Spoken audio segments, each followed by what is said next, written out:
నవ్యాంధ్ర రాజధాని అమరావతి గురించి ఇప్పటివరకు భిన్న అభిప్రాయాలు, చర్చలు ఇవన్నీ కూడా ఒక సైడ్ ఉంటే, ఇప్పుడు వెలుగులోకి వస్తున్నటువంటి వాస్తవాలు మరో కొత్త దిశను చూపిస్తున్నాయనే చెప్పాలి.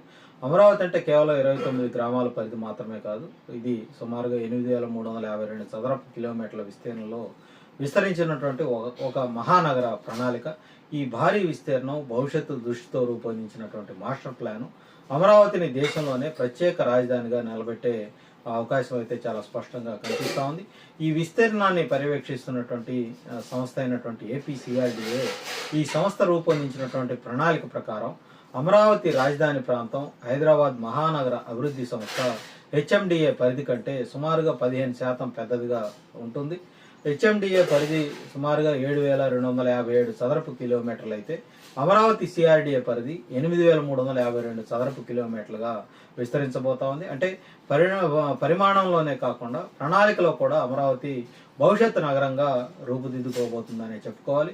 అమరావతి కోర్ క్యాపిటల్ ఏరియా విషయానికి వస్తే ఇది కూడా సమగ్రంగా ముందుగానే ప్లాన్ చేసిన పరిస్థితి అయితే ఉంది. సుమారుగా 217 చదరపు కిలోమీటర్ల విస్తీర్ణంలో ఈ కోర్ క్యాపిటల్ ఏరియా ఉంటుంది. హైదరాబాద్ సెంట్రల్ డిస్ట్రిక్ట్ స్థాయిలోనే ఉండేలా దీన్ని రూపొందించడం జరిగింది. ఇందులో ప్రభుత్వ భవనాలు కావచ్చు, అసెంబ్లీ కావచ్చు, సచివాలయం, న్యాయ వ్యవస్థ, ముఖ్యమైనటువంటి వాణిజ్య కేంద్రాలు ఏర్పాటు కాబోతా ఉన్నాయి. అంటే ఒకవైపు పరిపాలనా వ్యవస్థ, వ్యాపారం, సేవలు ఇవన్నీ కూడా ఒకే ప్రాంతంలో సమన్వయం చేసుకుంటూ ఉండేలా ఈ ప్లాన్ అయితే డిజైన్ చేయడం జరిగింది. అమరావతిలో జనసంచారం ఉండదనే విమర్శలు కూడా ఈ మాస్టర్ ప్లాన్ సమాధానం ఇస్తుంది.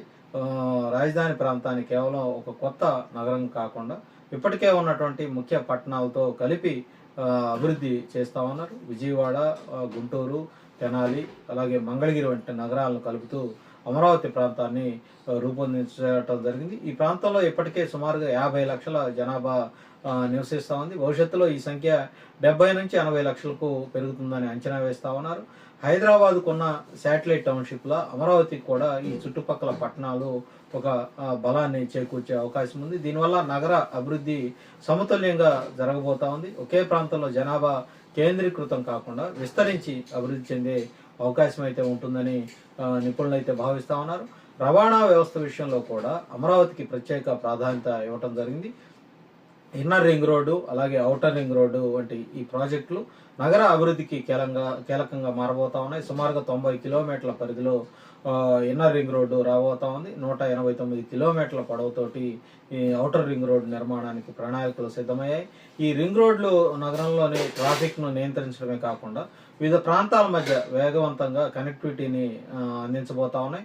ఇక్కడ ఒక ముఖ్యమైనటువంటి విషయం ఏంటంటే అమరావతి ఓఆర్ఆర్ పరిధి సుమారుగా 2,697 చదరపు కిలోమీటర్లుగా ఉంది.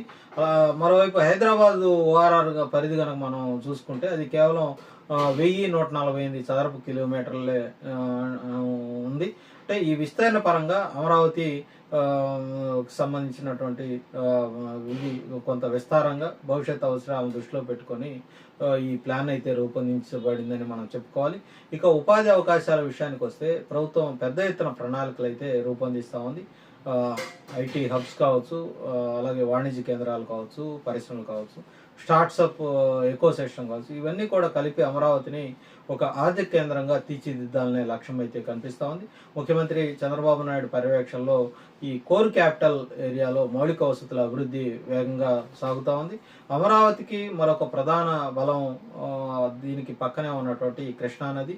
ఈ నది ద్వారా నీటి లభ్యత సమృద్ధిగా ఉండటంతో నగర అభివృద్ధికి అవసరమైనటువంటి నీటి వనరులు సులభంగా అందుబాటులోకి ఉంటాయని చెప్పుకోవాలి. దీంతోపాటు ఇక్కడ వాతావరణం కూడా అనుకూలంగా ఉండటం, భౌగోళిక పరిస్థితులు కూడా అమరావతిలో నివసించేందుకు అనువైనటువంటి నగరంగా మార్చే అంశాలుగా మనం చెప్పుకోవాలి.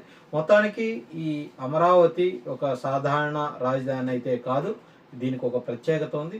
ఇది భవిష్యత్తులో దృష్టిలో పెట్టుకొని ఇవాళ కూటమి ప్రభుత్వం దీన్ని రూపకల్పన అయితే చేస్తూ ఉంది.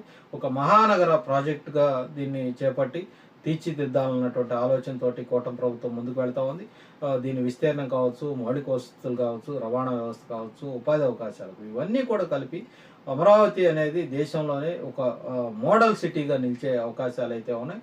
రాబోయే సంవత్సరాల్లో ఈ ప్రణాళికలు పూర్తయి మొత్తం గనక అమల్లోకి గనక వస్తే అమరావతి నిజంగానే భారతదేశంలో ఒక ఆధునిక సమగ్ర మహానగరంగా అవతరించబోతుందంటంలో ఎలాంటి సందేహం అయితే లేదనే మనం చెప్పుకోవాలి.